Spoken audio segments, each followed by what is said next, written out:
Welcome to Parsimony, your all-in-one business management solution. This tutorial will explore the purchase order analysis report in the accounts payable of Parsimony. By the end, you'll have a clear understanding of how to use this report to gain valuable insights into your purchase orders and make informed decisions.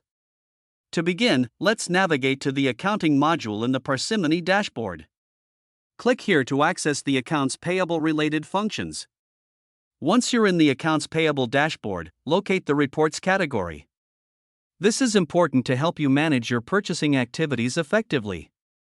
Click on the Purchase Order Analysis Report to access the report interface, then click the Show Report button.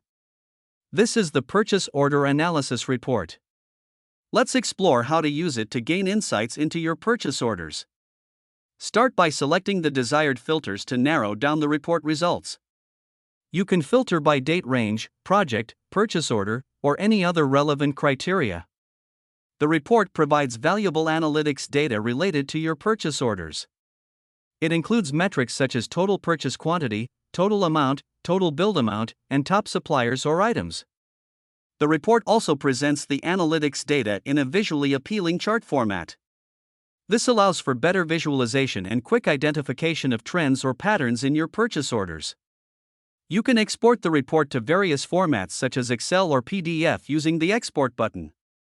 Additionally, you can print the report for offline reference. Congratulations! You've learned how to use the Purchase Order Analysis Report in the accounts payable of Parsimony. This report empowers you with valuable insights into your purchase orders, enabling you to make informed decisions and optimize your procurement processes. Thank you for watching this tutorial.